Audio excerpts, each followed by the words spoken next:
Most people who talk about building a business empire spend the entire conversation talking about the wrong thing. They talk about the brand. They talk about the culture. They talk about the vision.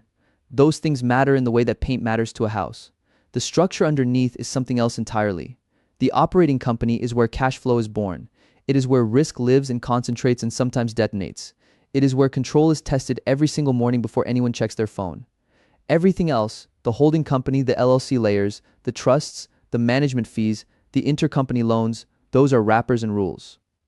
And if you do not understand what is inside the wrapper, the rules will eventually be written by someone other than you. This episode is not about motivation. You do not need motivation. You need a map.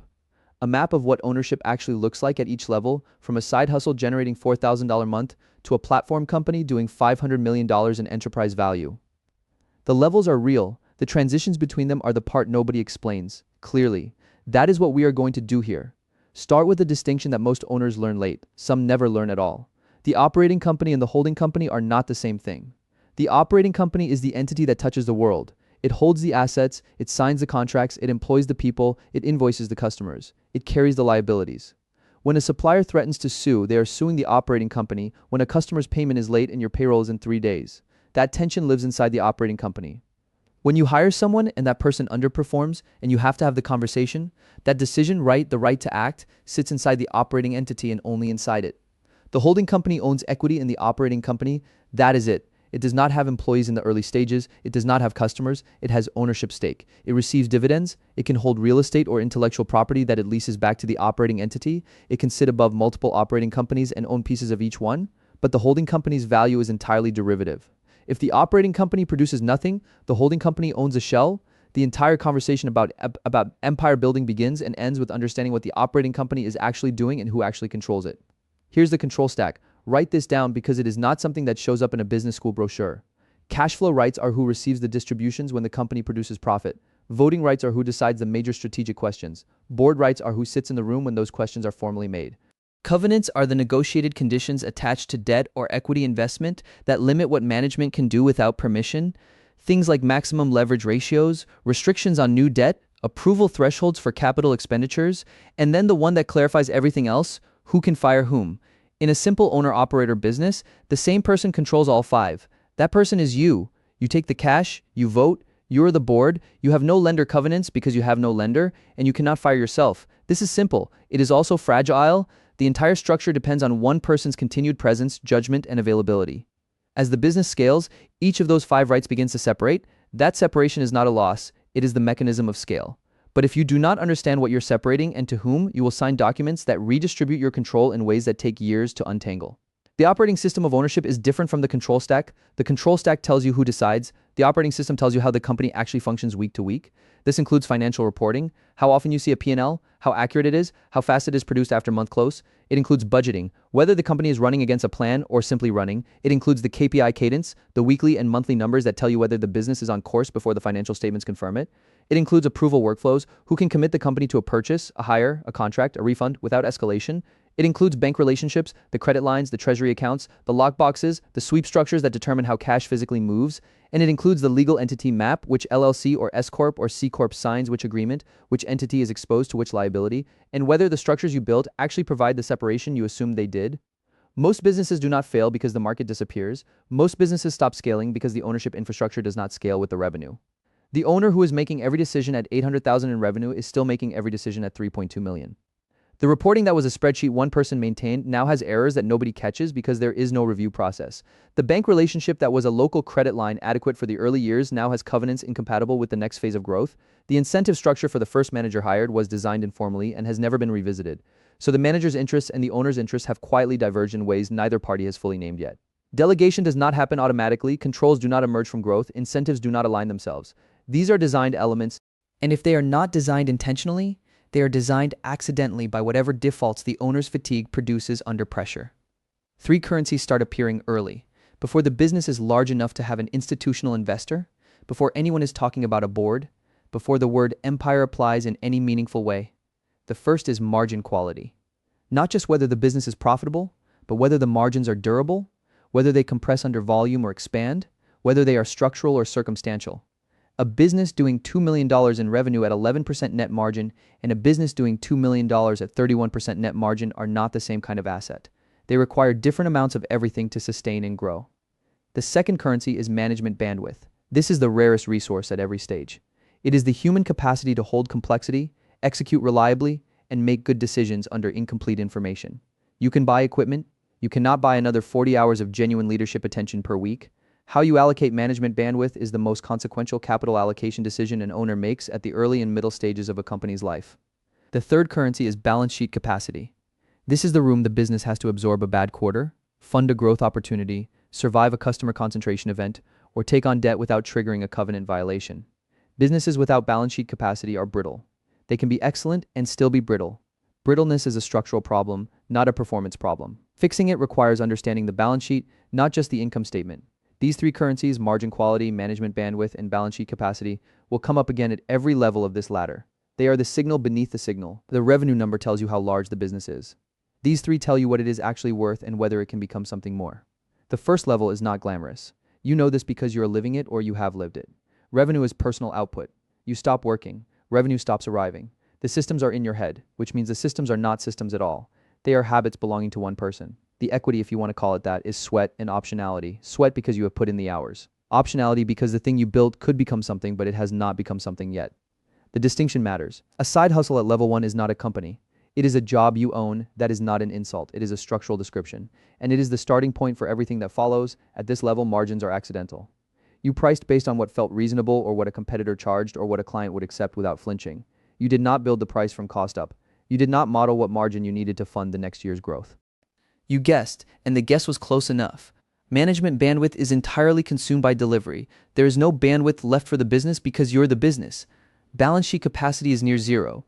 A slow month is a personal financial event.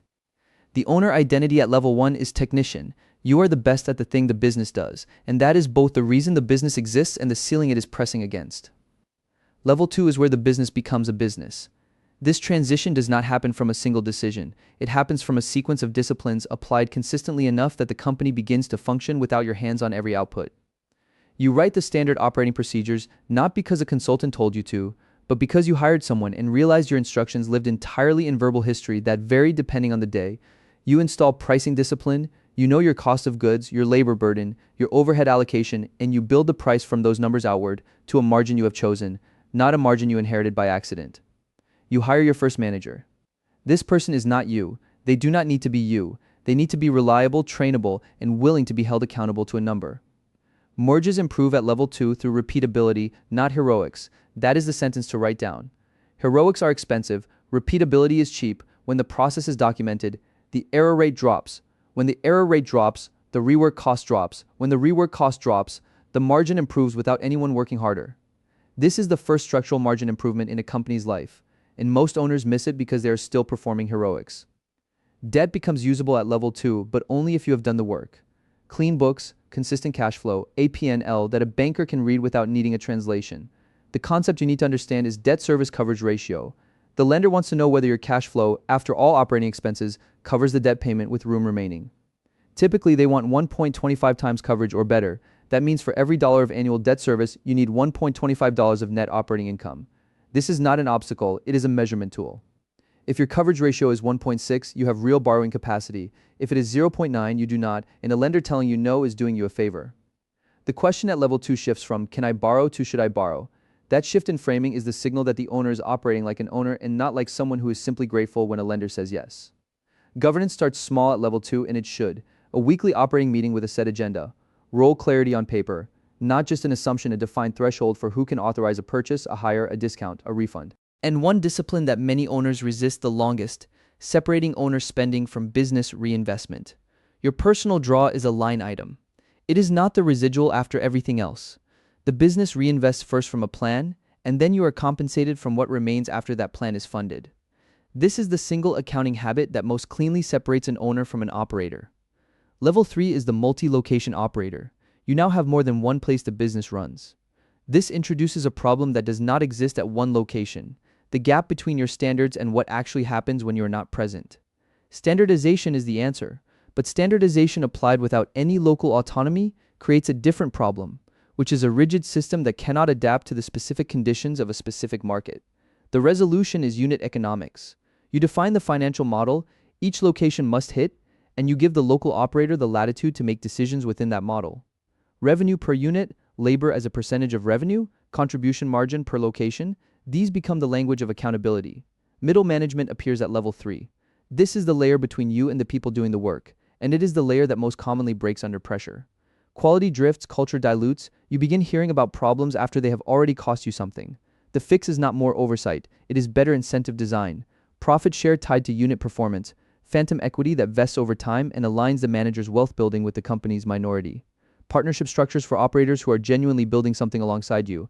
Incentive design is control design. When the manager wins, when the unit wins, the manager behaves like an owner. That behavior cannot be audited into existence. It can only be structured into existence.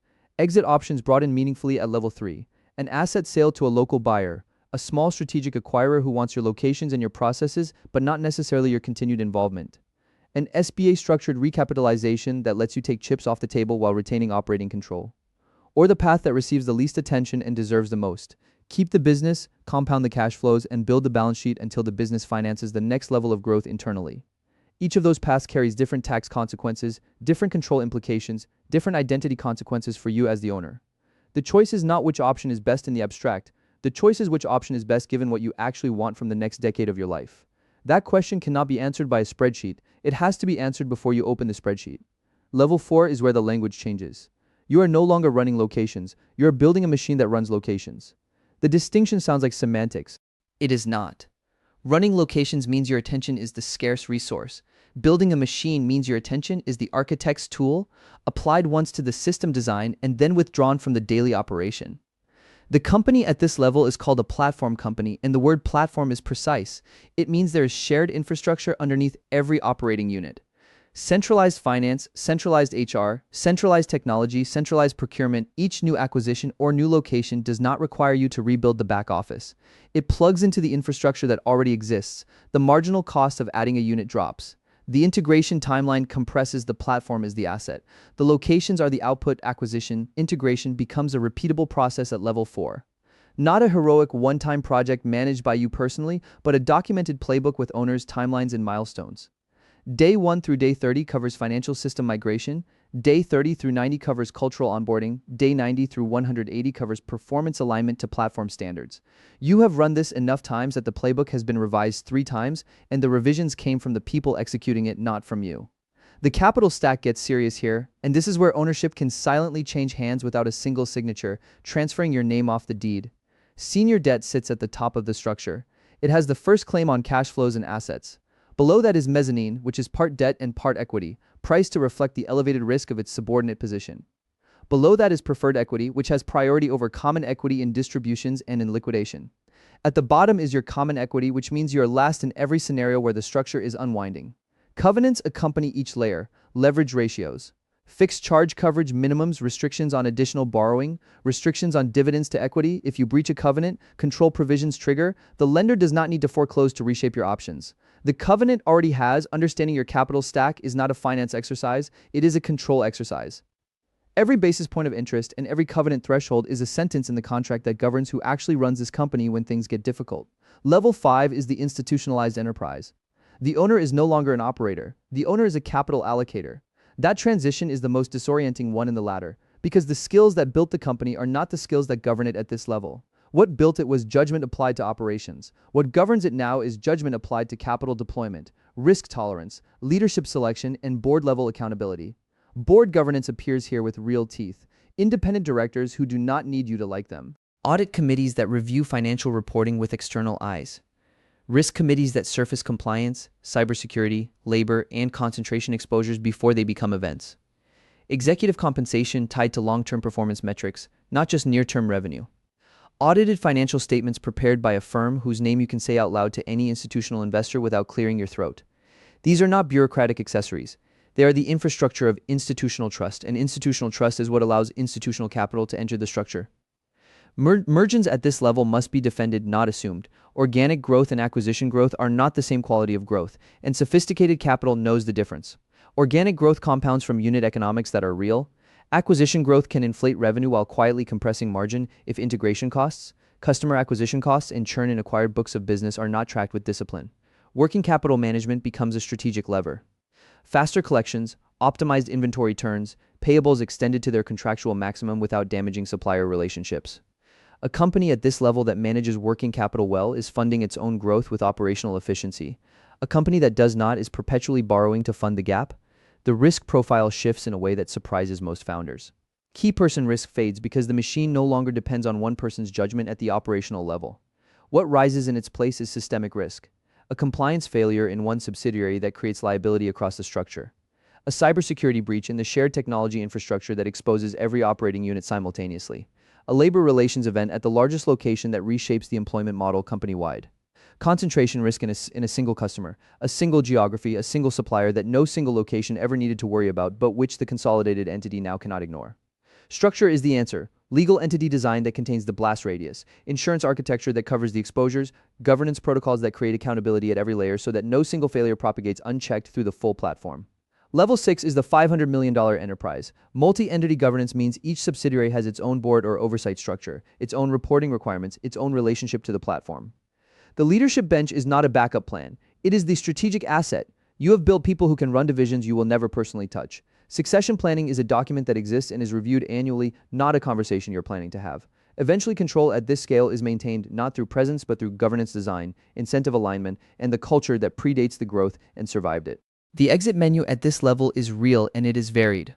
A minority recapitalization lets you take liquidity while retaining control and continuing to compound.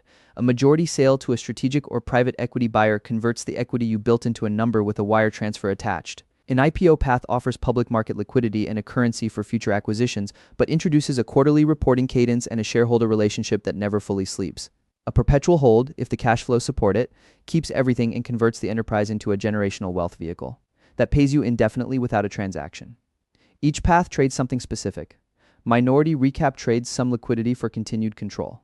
Majority sale trades control for certainty and immediate scale of wealth. IPO trades privacy and agility for capital access and brand. Perpetual hold trades liquidity events for compounding time.